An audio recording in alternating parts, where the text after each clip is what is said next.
today I want to talk about, I seen these three movies, and one was a true story, the other one was Christian movies.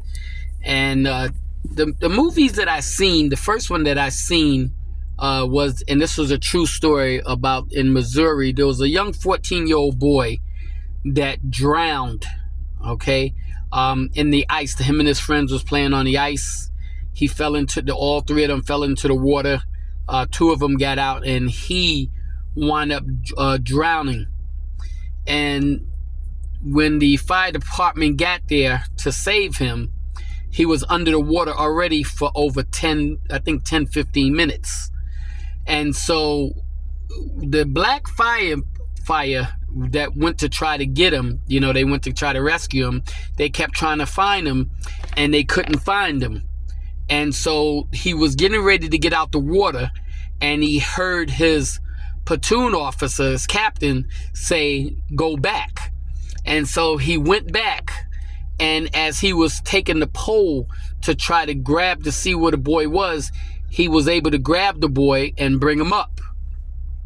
Well, the young boy was under the water by then, and this is a true story. The young boy was under the water for about a good 15-20 minutes.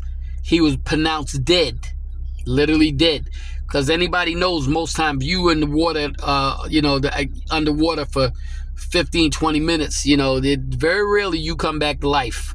And this boy was dead for 20 minutes. They got him to the hospital, and they tried to revive him, and he was literally dead for over 45 minutes to an hour, literally dead. The doctors and them gave up on him, and his mother came, and they said told her that she can go ahead and see him because he's already dead. They pronounced him dead. And when she seen him, she broke out crying and everything else, like any parent would, and then she did something that was very unique. She sit up here and she called out to God, and she spoke life into this young boy. That's why this message is called Speak Life, Not Death. Okay? Because see, she spoke life into this boy, her son, and she called on God saying, "Father, you said that we have the power of life and death in our mouth. You said that if we ask that you will, work miracles." And this is a true story.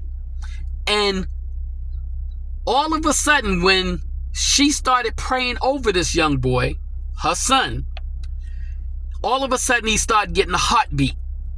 Okay? And they were surprised that this boy had a heartbeat.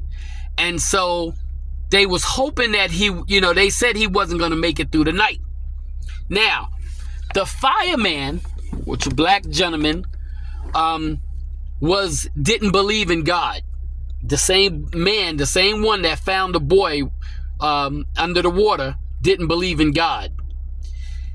He got back to the station. He said to the station, to the captain, "I only went back in because you told me to." And the captain told him, "I never told you to go back in. I didn't call you." And nobody else heard him say it either. Now, what I'm saying is, God is that one that called him to tell him to go back to look for the boy. The boy should have been at least 25 feet under the water. God had literally brought him up enough for the man was able to catch him with the pole, which was only 10 feet long, and bring him back up. When he asked them, he thought they was joking when they said that they never called him to tell him to go back under. And so his thing was, he didn't believe in God. So he says, "Well, if y'all didn't call, this is crazy, because the only person that had to be God." Now, this is a man that didn't believe in God, okay? But even though he didn't believe in God, and the people around him even said, it wasn't us, it had to be God. See, God will use the person that you least expect, sometimes an unbeliever, to sit up here and do something when it comes to a miracle. God used the mother who had a lot of faith in God. Her and the father was in church and everything else, and they believed in God and everything else, but she had more faith than the father did, because the father was ready to give up on the son because they kept saying that he wasn't going to make it through the night, the whole 9 yards. They brought in a specialist, a black guy, and he said, we're going to do everything we can. And he said, but I can't guarantee anything. And she told him, you are supposed to be the best at what you do, right? And he said, yes. He said, well, you do the best that you can do, and you let God handle the rest. I'm going to have to break this story down a little bit because it's a long story. The bottom line was, this young boy, after being dead for a whole hour, okay, people started praying for him. Well, let me put it this way. People started coming to the hospital and they kept saying, he wasn't going to make it. And, he made it this long and he wasn't going to make it. And they were expecting him to die. And she sit up here and went in the room the waiting room, and she told everybody. She says, I don't want anybody in here to speak anything negative. If you're going to speak anything negative, you need to leave here. You have to speak life. She said, I speak life into my son, not death. And I'm not going to take no negativity to come here and destroy my son's life, because God has already shown that he had gave him a heartbeat. So if God can give him a heartbeat, God can bring him back him whole again. And see, they thought that he was going to be brain dead and everything else. See, what I'm trying to say is, and this is based on a true story, is when God says, if you have the faith of a mustard seed, you can do miracles. We don't understand that we do have the power of life and death. You can speak life or you can speak death. This is why the message says speak life and not death.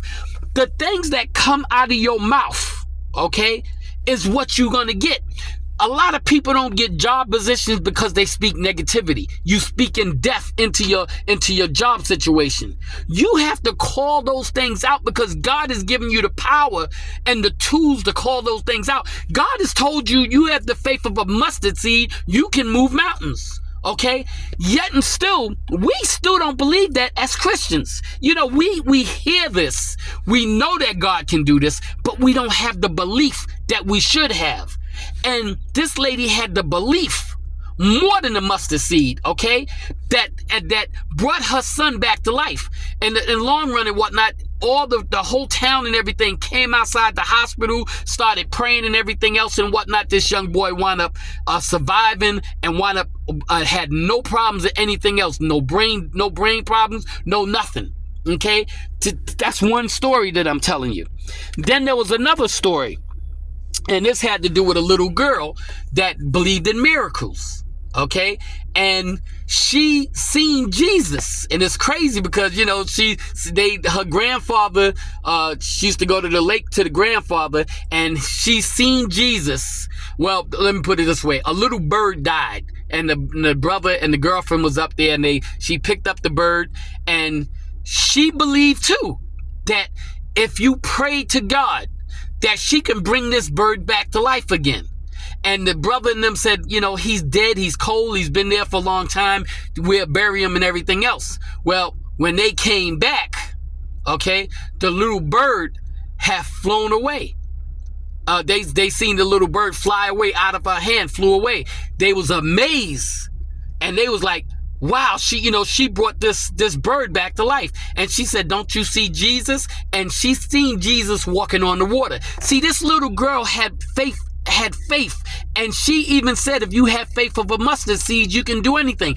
Her faith was, she believed in God so much that she knew if she prayed to God that bird would come back to life. Then another situation happened with a dog, and the boy that was bullying her brother had this dog, and the dog went to go attack her and him, and the dog got hit by a car. She went over to the dog, prayed for the dog with the bully there and everybody watching, and the dog came back to life.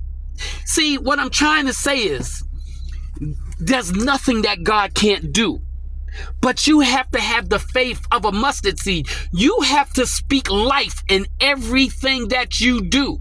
You have to speak life over your situations. If you're going through a bad marriage, you have to speak life in a situation if you're going through a bad divorce. You have to speak life in situation when you're in a problem with your job, or you're in a bad relationship. You have to still speak life over things, because God can always remove things or make things better when you speak life into it. But when you speak negativity into it, what you do is you invite Satan in, and everything that you speak negative, Satan is going to use, and he's going to make it negative. This is why I said speak life and not death in all your situations. I'm using these two stories because the whole purpose of what I'm saying is you have to speak life into everything that you do. Whatever you want out of life, you have to trust God enough to know that if you speak life into it, that 9 times out of 10 you're going to get. Now, don't get me wrong. There's going to be times and whatnot that you're not going to get what you want, because God knows when to give you something and when not to. God is not going to always give you what you want, because sometimes it's not meant for you. Just like sometimes when somebody pass away and you try to pray to God for them to come back and they don't, that's because that's not God's purpose. Okay? But God is still telling you that you still have to speak life.